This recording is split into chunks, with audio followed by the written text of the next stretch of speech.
Hello everyone, नमस्ते अनि स्वागत छ हजुरहरूलाई हिमालय किचनमा। आज म हजुरहरूको लागि लिएर आएको छु लेमन चिकनको रेसिपी। ल अब यसको लागि मैले यहाँ बाउलमा लिएको छु आधा किलो जति चिकन। यसमा मैले राखेँ पहिला 3 ठुलो चम्चा दही,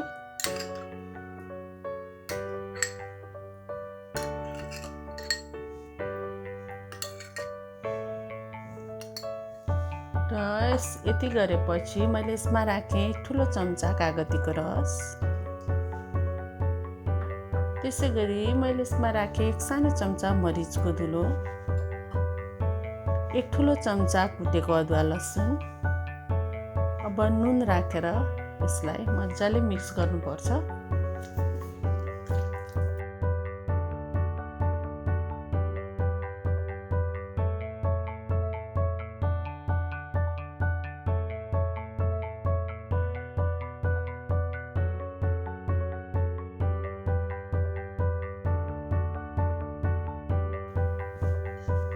अब यति गरेपछि यसलाई छोपेर 15 मिनेटको लागि राख्नुपर्छ।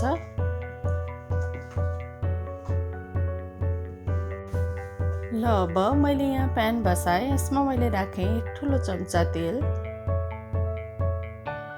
ल अब तेल तातेपछि मैले यसमा राखेँ अघि म्यारिनेट गरेको चिकन।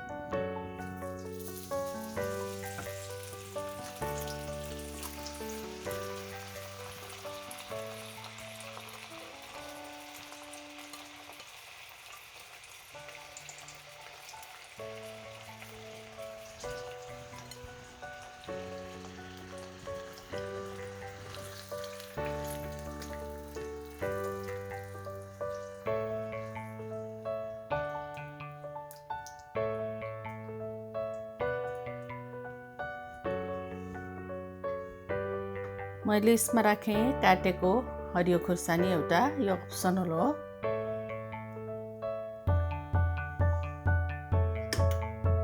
अब यसलाई हाई हिटमा चलाउँदै यसरी 1-2 मिनेट जति यसलाई पकाउनु पर्छ पहिला।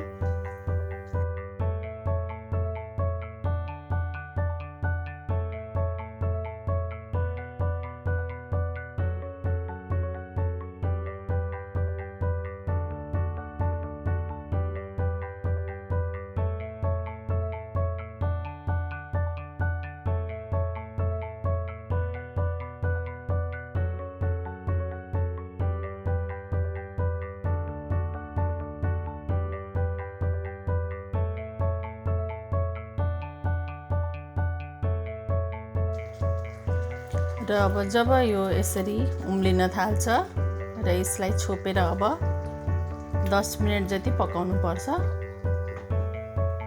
अब चाहिँ हिट चाहिँ मिडियम टु हाई हुनुपर्छ र यसलाई बिचबिचमा हेर्दै चलाउँदै गर्नुपर्छ।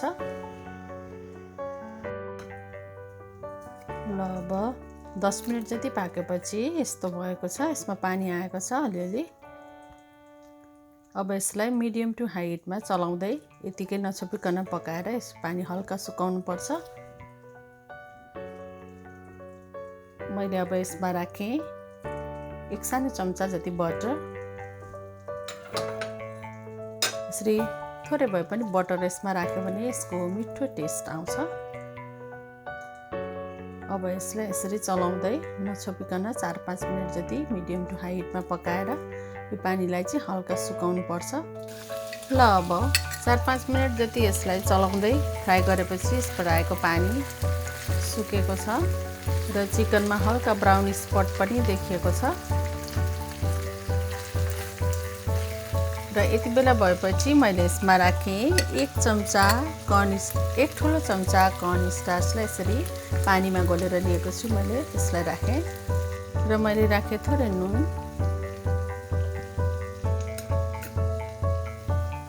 अब यसलाई मिक्स गरिदिउँ।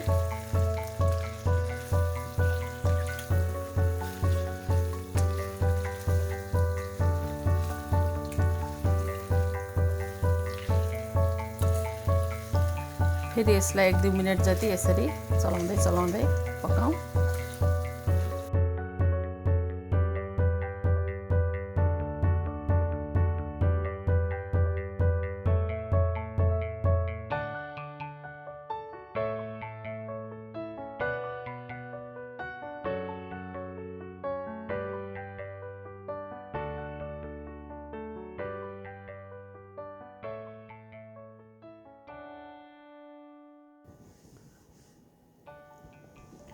र साह्रै मिठो लेमन चिकन चाहिँ अब खानको लागि रेडी भएको छ।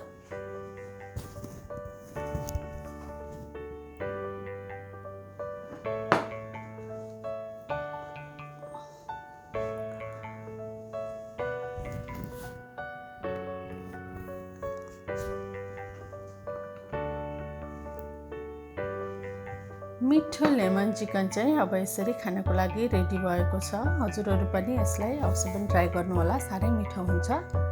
हस् त, यो रेसिपी हजुरहरूलाई राम्रो लाग्यो भने हाम्रो भिडियोलाई लाइक कमेन्ट सेयर गरिदिनु होला र यस्तै परिकारहरूको रेसिपीहरूको लागि हाम्रो च्यानललाई सब्सक्राइब पनि गरिदिनु होला। सब्सक्राइब गरिसकेपछि नजिकै रहेको नोटिफिकेसन बेललाई पनि अवश्य पनि दबाइदिनु होला। हाम्रो भिडियो हेरिदिनु भएकोमा हजुरहरूलाई धेरै धेरै धन्यवाद।